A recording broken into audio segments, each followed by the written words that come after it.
Hello, I'm Alex Gupta with UATV. Today I'm speaking with Andrew Dayton. He is a partner at Amerocap in Bucharest, Romania. Hello, Mr. Dayton. Welcome to UATV. Thank you very much. It's good to be here. I want to ask you, as an American businessman working in East Europe, I know you're based in Bucharest, Romania. What have been your observations about the Eastern European region and specifically also Ukraine, where you have been working? Oh, that's a big question. So let me answer that in a couple pieces. All of Eastern Europe is still plagued by issues of coming out of communism. Not only have their economies not really caught up with the Western world, but there are also some latent cultural issues like lack of trust in society that are holding them back and kind of a drag on the overall growth and convergence with their European neighbors. That being said, these economies have all the raw ingredients to grow. They have natural resources, extremely educated populations. They're located very close to the European markets.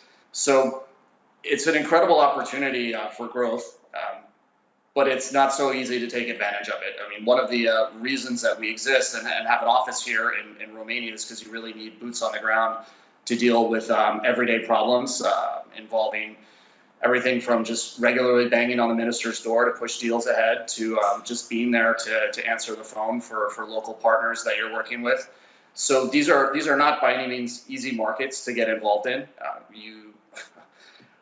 Of course, you always have to know what you're doing when you're investing, but I would put an extreme emphasis on just being present in these markets if you're trying to get work done.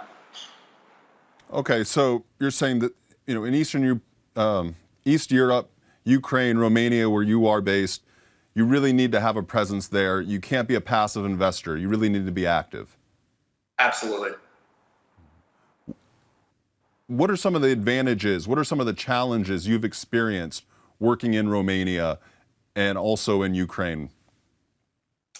I would say Romania is a very good example of an Eastern European economy. I mean, they're one of the fastest growing economies in Europe. They've been clipping along like 4% GDP. So while there are certainly issues and difficulties about investing here, I think Romania is an example of how things can go well. I think the number one thing that they're doing well is they're actively stepping up corruption. They have a government body whose job it is to prosecute everybody from prime ministers down to policemen. And they're doing it. They're putting anywhere from like 800 to 1,200 people in jail a year.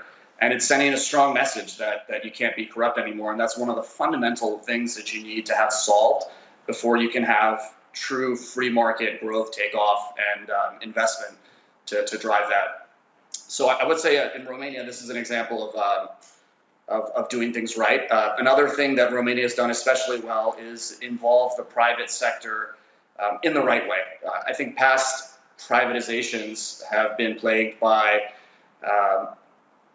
private sector, I guess, taking advantage of a developing economy that doesn't quite understand what it means to privatize and reaping all the benefits, buying state-owned companies for pennies on the dollar, and then the private sector realizes all the growth from that. One thing Romania has done very well through its investment vehicle, Fondul Proprietatea, is kept the government involved to enjoy the gains from private sector involvement, while also retaining significant ownership in these companies. So what they've done is allowed the private sector to get involved as a minority stakeholder, but large enough stakes that they can go in and kind of pierce the cloud of opaque corporate practices, ask tough questions, and act like an activist investor. And that's what's really driven the growth in a lot of these Romanian state-owned companies. And this is actually what brought us to Ukraine, is to try to replicate the business model there. I would say that Ukraine certainly has all the potential to do this and to benefit from this business model the way that Romania did.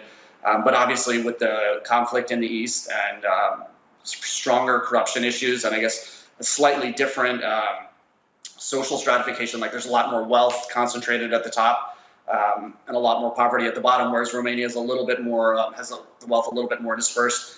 Those things certainly make it easier here, but there's no reason that Ukraine couldn't do the same thing and benefit in the same way. I wanted to ask you, I know you've visited Ukraine, you've explored the Ukrainian market. What have been your impressions? So our impressions are it in many ways could be a better market than Romania. It's bigger. It has incredibly educated people, a diverse economy with manufacturing, technology. I mean, it has everything needed to be a successful country. I think that the two biggest obstacles, like I said, are just the wealth stratification, having the oligarchs at the top, a very tight group of people controlling everything.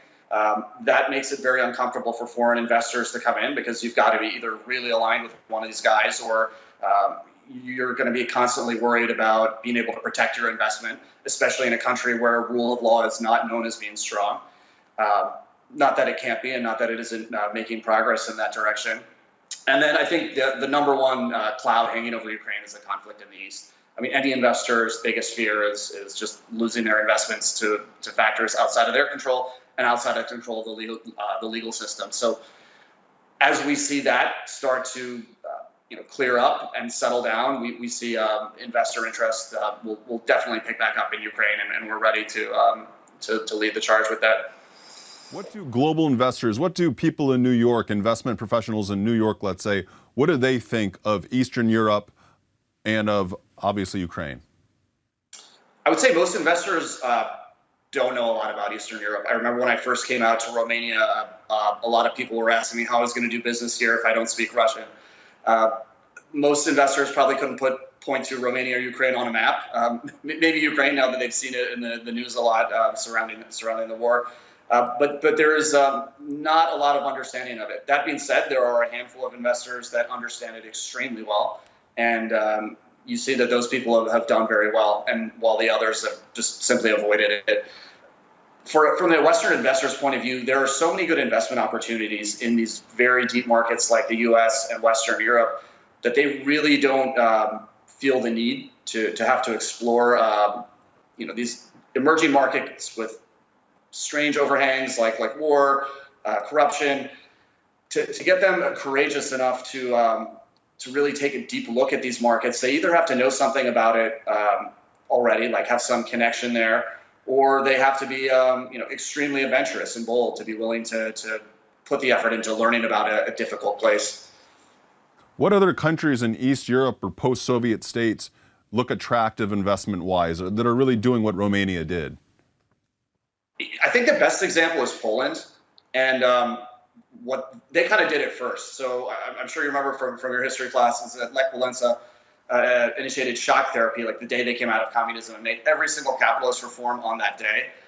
And if you look at a chart of their GDP per capita, it just takes off in an exponential skyrocket path. Romania kind of lagged for 10 years during the 1990s and didn't really get their political situation sorted out until they were ascending to the EU in the early 2000s. And around that time, they started enacting a lot of the same policies and legislation, and their GDP per capita followed the exact same trajectory as Poland, just a 10-year lag behind it. So we see no reason why somewhere like Ukraine couldn't do the exact same thing if they can get started on the right path, the way that Poland did and now that Romania did. How beneficial has it been for countries such as Romania, Bulgaria, the Baltic states to be a part of the EU? Oh, that's a tough question. There are a lot of ways to answer that. So just to take a rough, crude measure, going back to GDP per capita, just sort of a measure of the average person's wealth and livelihood. These countries, so Poland and Romania started around anywhere from $2,000 to $3,000 per person per year, GDP per capita. Now Poland is in, I think, around $20,000 to $25,000 per year GDP per capita. Romania is around $10,000. So anywhere from 3 to 8 times better livelihood measured in monetary terms, purely in monetary terms, from that ascension to the EU. Not to mention all the other benefits of free travel, access to these markets. I think another really interesting benefit of being part of the EU that has really helped Romania is it's provided very strong political direction. And I think what you find in a lot of these emerging markets is politics are not always sure and secure, and there's a lot of uncertainty about the future politically, specifically. So when you have the EU, in some ways it's kind of like a parent that sort of forces the economy to go in one direction. They say, listen, you've got to make certain reforms if you want to be part of the EU, otherwise you're not. and it prevents politicians from deviating too far off that track in one direction or the other.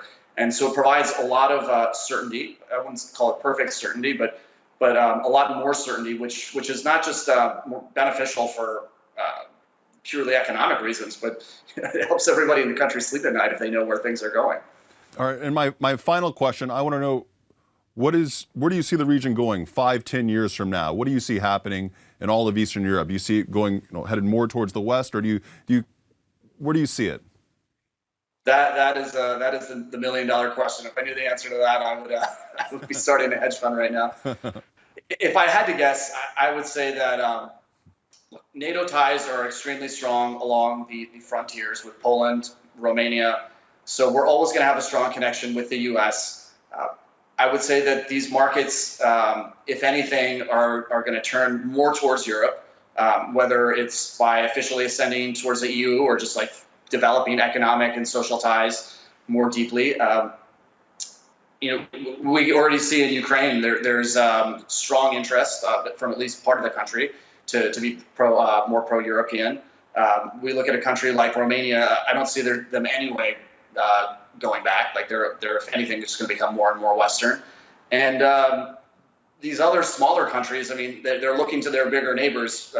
For an example, like they all went through the same thing. They all went through a bad experience in communism under Soviet leadership, and they see some of their bigger cousins, Romania, Poland, and potentially Ukraine, becoming more Westernized and benefiting from it. It's not too much of a stretch of the imagination to see them following suit. Well, thank you so much for joining us, Mr. Dayton. With your experience in education, I could ask 1,000 more questions. I wish we had more time. All right, thank you. Have a good day. Thanks. It's been a pleasure being with you guys. Likewise. I'm Alex Gupta with UATV. I was speaking with Mr. Andrew Dayton. He is a partner at Amerocap in Bucharest, Romania. You're watching UATV.